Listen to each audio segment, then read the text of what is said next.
The phone rang at 11:43 on a Tuesday night. I know because I had just closed the file on the Henderson appeal and was reaching for the lamp when the screen lit up with her name. Sarah. The same contact I had kept in my phone for 3 years, unable to delete it, unable to change it to something more honest like memory or gone. I picked up without thinking. Muscle memory, maybe, or the kind of exhaustion that makes you do things before your brain catches up. The voice that came through was distant, filtered through static or wind. One word, spoken quickly and then nothing. Run. The line went dead. I sat there in my study with the phone against my ear, listening to silence, feeling my pulse in my temples. The lamp cast long shadows across the mahogany desk.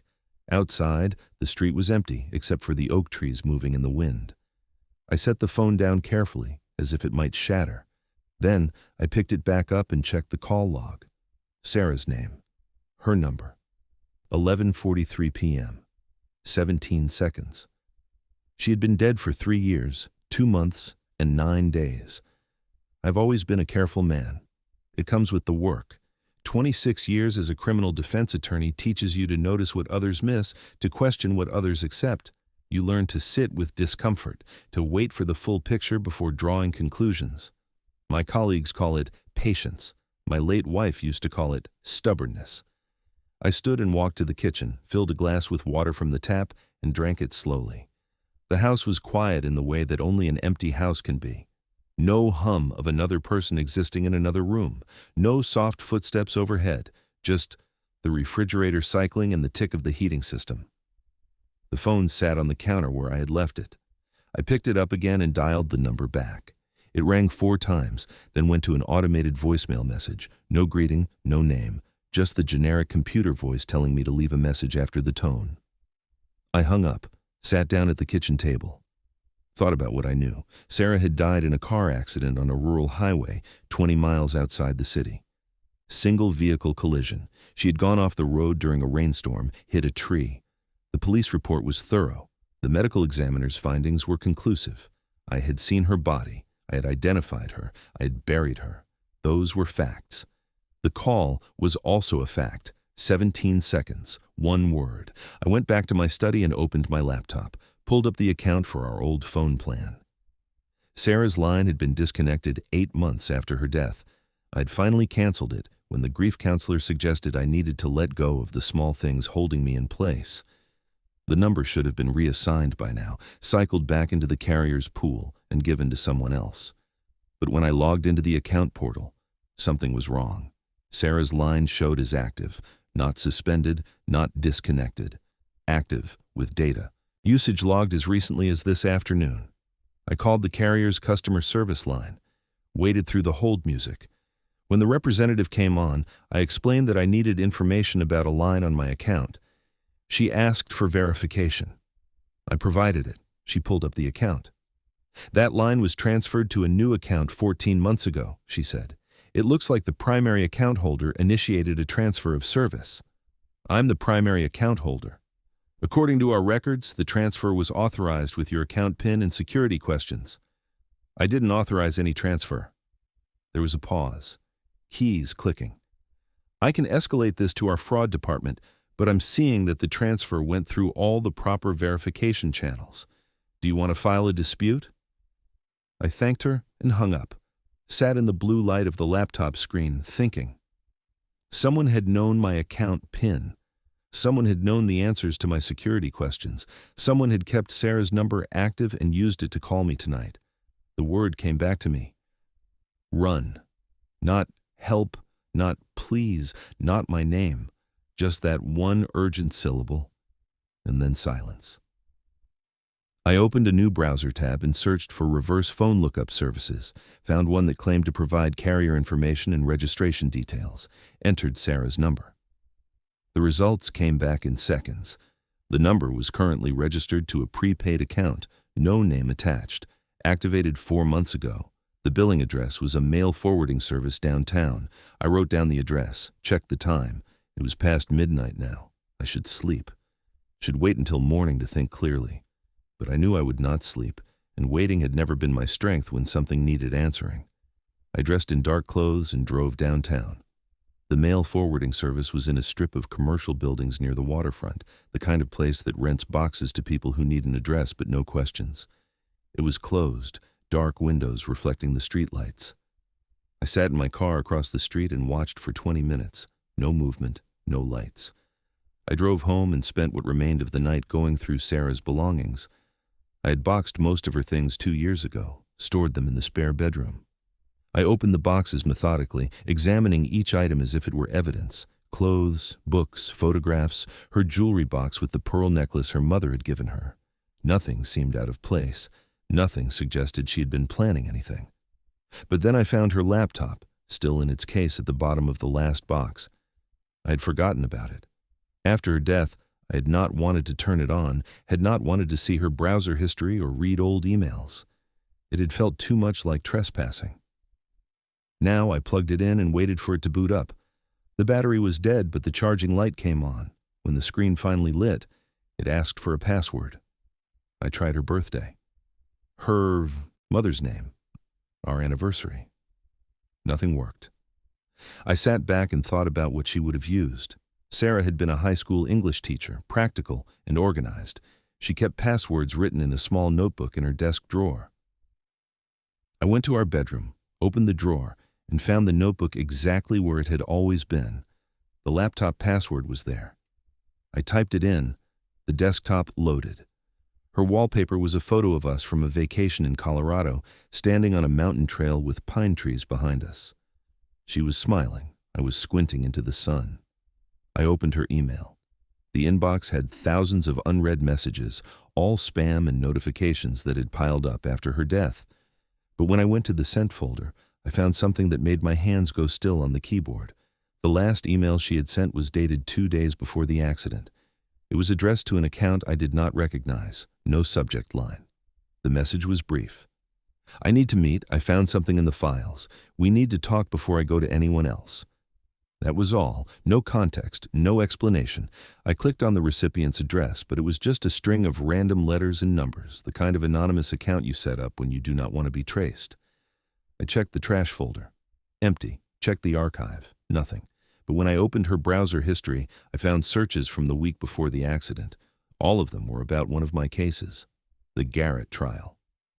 Michael Garrett had been accused of embezzling $12 million from his investment firm. I had represented him.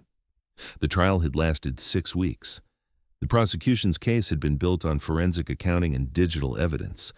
I had won by arguing reasonable doubt, by showing that the financial records were ambiguous, that other people had access to the same accounts. Garrett had walked. That had been 4 years ago. Sarah had never mentioned the case to me, had never asked questions about it. I had assumed she was not interested in the details of my work. But here were her searches. The case number, the names of the prosecutors, the forensic accountant who had testified, articles about the verdict, and then, 2 days before the accident, a search for a specific document. Garrett Offshore Account Transfers 2019. I leaned back in the chair. The house was still dark. Dawn was an hour away. Outside, a car passed, its headlights sweeping across the ceiling. Sarah had been looking into the Garrett case. She had found something. She had tried to contact someone about it, and then she had died. Or she had not died. The thought arrived fully formed, and I tested it carefully. If Sarah had faked her death, she would have needed help, money, a new identity, a reason compelling enough to leave everything behind, to leave me behind. If she had discovered evidence that I had helped Garrett hide money, that I had knowingly defended a guilty man and covered his tracks, that would be a reason. That would be a betrayal worth running from. But I had not done that. Garrett had been my client, and I had defended him to the best of my ability, but I had not helped him hide assets. I had not suborned perjury. I had not crossed any line. At least, I had not thought I had. I closed the laptop and sat in the growing light, trying to remember the details of the Garrett case. The trial had been intense, the evidence complex. My associate at the time had been a younger attorney named David Chen. David had handled most of the financial analysis, had worked with our forensic accountant to prepare cross-examinations. David had been brilliant, meticulous, and after the trial ended, he had left the firm to take a position at a corporate practice in another city. I had not heard from him in years. I found his contact information in my old files and sent him an email. Kept it simple. Asked if he remembered the Garrett case, if he had time for a conversation. I did not mention Sarah. Did not mention the call. Just a casual inquiry from a former colleague. Then I drove to the police station, asked to speak with the detective who had handled Sarah's accident investigation. He was retired now, but they gave me his personal number. I called him from my car. His name was Morton. He sounded wary when I explained who I was. "I remember the case," he said. "I'm sorry for your loss. What can I do for you?" "I need to see the accident report again, the full file. It's all public record. You can request it from the records department." "I've seen the public version. I want to know if there was anything that didn't make it into the final report. Anything unusual." There was a long pause. I could hear him breathing, thinking. "Why are you asking now? It's been 3 years. I received new information. I need to verify some details." Another pause. Then, "Meet me at the diner on 5th Street in an hour. I'll bring what I have." I drove to the diner and ordered coffee I did not drink. Morton arrived exactly on time, carrying a worn briefcase. He was in his 60s, gray hair cut short, the bearing of someone who had spent decades asking questions and not liking all the answers. He sat across from me and pulled out a thin folder. "This is my personal copy. It doesn't leave my hands." "Understood." He opened it and spread out several photographs. The accident scene. Sarah's car wrapped around the tree, skid marks on the wet road. Single vehicle collision. She lost control in the rain, overcorrected, went off the road. No alcohol, no drugs in her system, no evidence of mechanical failure. Just bad weather and bad luck. "Was there anything you questioned? Anything that seemed off?" Morton looked at me steadily. "You're a defense attorney. You know what it looks like when someone's reaching. Is that what this is?" "Just answer the question." He tapped one of the photos. "The angle of impact bothered me. The way the car hit the tree. She would have had to be going fast and turning. Hard. But the road there is straight. No reason to turn like that unless she was avoiding something." "What do you think she was avoiding?" "I don't know. There was no debris on the road. No evidence of another vehicle. But the skid pattern, it suggested evasive action. I put it in my notes, but there wasn't enough to change the conclusion. Sometimes people panic and make the wrong move." "Did you check her phone records?" "Her phone wasn't recovered.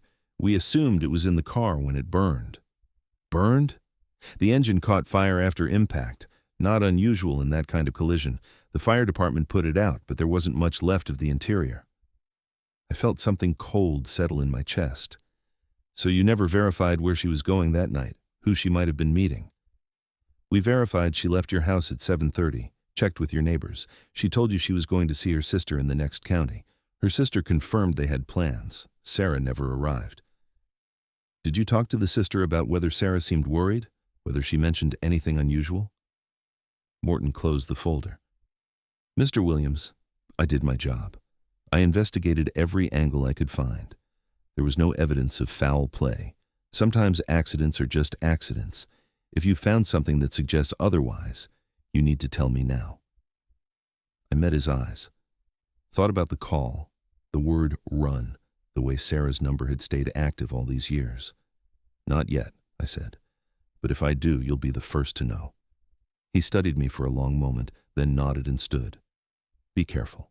Whatever you think you found, be careful." I watched him leave, then sat alone with my cold coffee. Sarah's sister.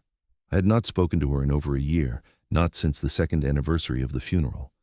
The distance had grown naturally. Grief had made us strangers. I called her from the parking lot. She answered after 4 rings, her voice cautious. "It's me," I said. "I need to ask you something about the night Sarah died." "Why? What's going on?" "Did she tell you why she wanted to see you that night? Did she say anything unusual in the days before?" Her silence stretched. Then, "She didn't come to see me. We didn't have plans. The police said you confirmed you were expecting her." I know what I told them, but that's not what happened. Sarah called me the day before and asked me to lie if anyone asked. She said it was important. She said she needed an alibi for where she was going, and she asked me to say we had plans. Why didn't you tell the police the truth? Because she was already dead. What difference would it make? I thought maybe she was meeting someone, having an affair, I don't know. I didn't want to make things worse for you. I thanked her and ended the call. Sat in the car with the engine off, watching people walk past on the sidewalk. Everything I thought I knew was wrong. Sarah had lied about where she was going. She had arranged an alibi. She had been investigating one of my cases. She had found something she thought was dangerous enough to require deception. And then she had either died or disappeared. I drove to my office and went through the Garrett files. Everything was still stored in the basement, boxes of documents and exhibits marked with case numbers.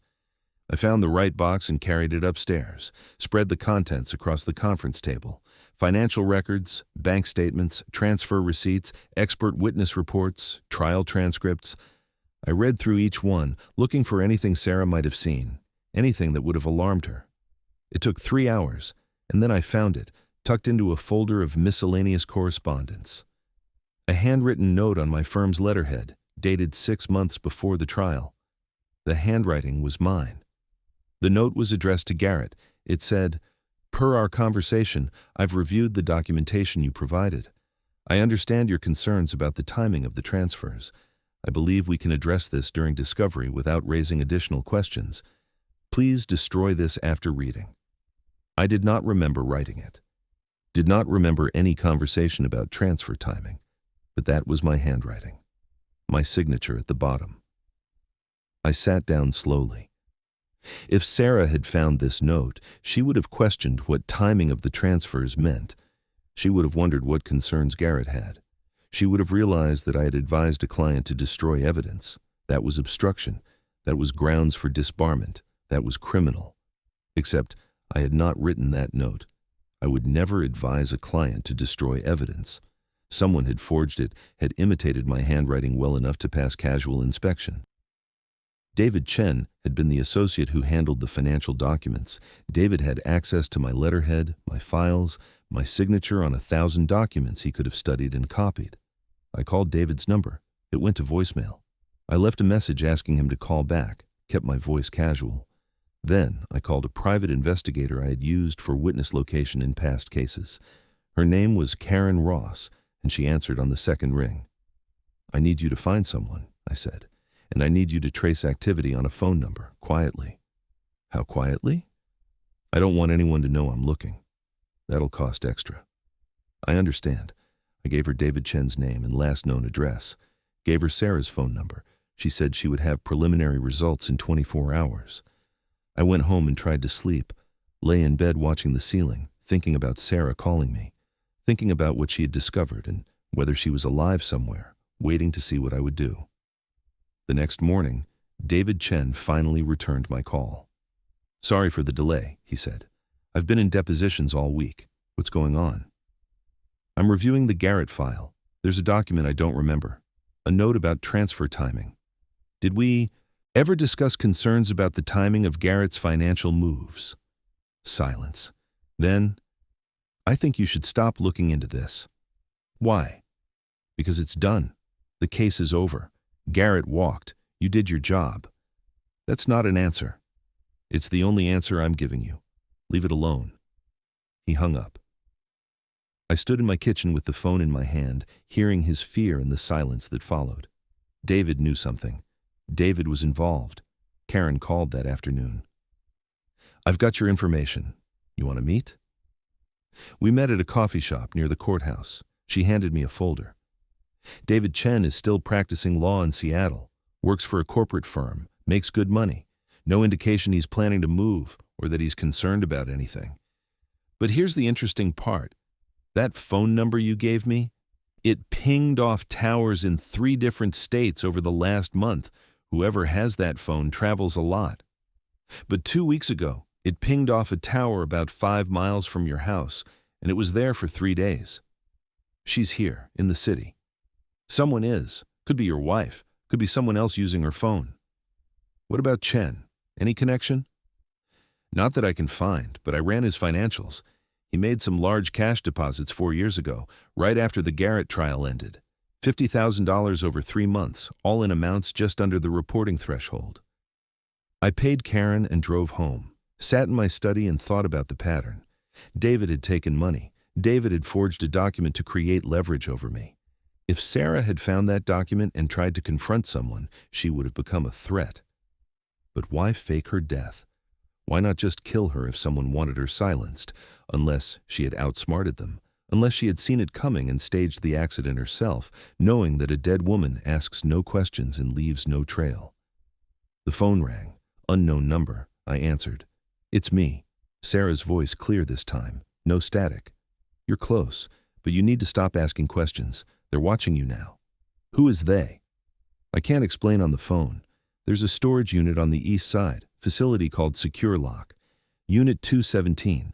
The code is our anniversary, 6 digits. Everything you need is there. Go alone, go tonight, and then leave the city for a few days. Sarah, wait. I'm sorry for all of it, but you need to trust me one more time. The line went dead. I drove to the storage facility at 10 p.m. The place was deserted, rows of orange doors under fluorescent lights. I found Unit 217 and entered the code. The lock clicked open. Inside were boxes, similar to the ones I had stored at home, but these contained financial records, photocopies of bank statements, transaction logs, all connected to the Garrett case, all showing a pattern of transfers that did not match the evidence presented at trial. And underneath those, a file marked with my name. Inside were more forged documents, notes in my handwriting suggesting I knew about hidden assets, emails that appeared to come from my account, coordinating with offshore banks, all fabricated, all carefully designed to destroy me. At the bottom was a letter from Sarah, handwritten, dated 3 days before her accident. If you're reading this, then I'm either dead or I've had to disappear. I found these documents in David Chen's files when I borrowed his laptop to look up a restaurant. I didn't mean to snoop, but I saw your name and couldn't help myself. I realized someone was framing you. I tried to confront David. He admitted he'd been paid by Garrett to create insurance, to make sure you could never testify against Garrett if things went wrong. He said it wasn't personal, just business. I recorded the conversation. The recording is in a safe deposit box at First National Bank downtown. Box 412. The key is in the envelope with this letter. I was going to take it all to the police, but David figured out what I had. He came to the house. We argued. He threatened you. Said if I went public, the forged documents would surface and you'd lose everything. He gave me 24 hours to decide. I knew I couldn't let him destroy you, and I knew if I disappeared, he'd think I was dead and stop watching. I'm sorry I had to leave. I'm sorry I let you grieve. But this was the only way to keep you safe until I could figure out how to prove the truth. I love you. I always will. Sarah. I sat on the floor of the storage unit and read the letter twice. Then I found the key in the envelope and drove to the bank. Waited until morning when it opened. Retrieved the safe deposit box. Inside was a thumb drive with an audio file. I listened to it in my car. Sarah's voice, calm and steady, asking David Chen why he had forged documents implicating me in the Garrett case. David's voice, defensive at first, then resigned, explaining that Garrett had paid him $200,000 to create leverage. Insurance, he called it. A guarantee that if I ever realized the truth about where Garrett's money had gone and tried to report it, I would be implicated too. Mutually assured destruction. Sarah asking what truth, what money. David explaining that Garrett had not just embezzled $12 million, he had embezzled $40 million, and I had helped him hide it without realizing. The forensic analysis I had challenged, the expert witnesses I had discredited, all of it had been legitimate. Garrett was guilty, and I had gotten him acquitted by doing my job too well. Sarah's voice, shaking now, saying she would go to the police. David telling her she couldn't, telling her that if she did, the forged documents would surface and I would be disbarred, possibly prosecuted. Telling her that Garrett had people who handled problems like her. The recording ended with Sarah saying she needed time to think, David saying she had 24 hours. I sat in the bank parking lot and called Morton, the retired detective. I have something, I said. Something big. I need you to meet me. And I need you to bring someone from the district attorney's office, someone you trust. We met at the courthouse. I gave them everything. The forged documents, the financial records showing the real scope of Garrett's theft, the recording of David Chen's confession. I explained that my wife had faked her death to protect me and to buy time to expose the truth. They listened, took notes, asked questions. And then the assistant district attorney made a call. 2 days later, federal agents arrested Michael Garrett at his home. They arrested David Chen at his office in Seattle. The evidence was overwhelming. Garrett was charged with embezzlement, money laundering, and obstruction of justice. Chen was charged as an accessory. I was questioned, cleared, and released. I waited for Sarah to call. Days passed, a week, nothing. Then a letter arrived at my house, postmarked from a city I did not recognize. Inside was a single page, her handwriting. You did it. You found the truth, and you were brave enough to act on it. I knew you would be. I'm sorry I couldn't stay, couldn't be there to help, but by the time I realized how deep this went, I knew the only way to protect you was to disappear. Garrett's people were watching. They knew I had found something. If I had gone to the police then, they would have killed us both and buried the evidence. I had to make them think I was gone. And then I had to stay gone long enough for you to figure it out yourself, to find the proof in a way that didn't put a target on your back. I'm safe now. Different name, different life. I think about you every day, about the life we had and the life we might have had if none of this had happened. But I also know you'll be okay. You're the strongest man I've ever known. Take care of yourself. Don't look for me. It's better this way. Sarah. I folded the letter and put it in my desk drawer, next to the photograph of us on that mountain trail in Colorado. The phone number she had called from went dead the next day. The storage unit was emptied by someone who paid cash and left no name. The safe deposit box was closed. Every trace of her vanished as completely as if she had never existed. I went back to work, took new cases. The Garrett scandal made headlines for a few weeks, then faded. My name was mentioned briefly, always with the notation that I had been unaware of the fraud, that I had been used by both my client and my associate. The Bar Association reviewed my conduct and found no wrongdoing. I was cleared. My reputation survived. But I think about her every day, about the choice she made, about whether I would have done the same in her place. She saved me by dying, and then she saved me again by disappearing. I keep her number in my phone. Sarah. The same contact I have kept for 3 years. I do not call it. I do not expect it to ring again. But it reminds me that love sometimes looks like loss, and protection sometimes looks like abandonment. She told me to run, and in the end, she was the one who ran so that I would not have to. I understand now. I think she knew I would.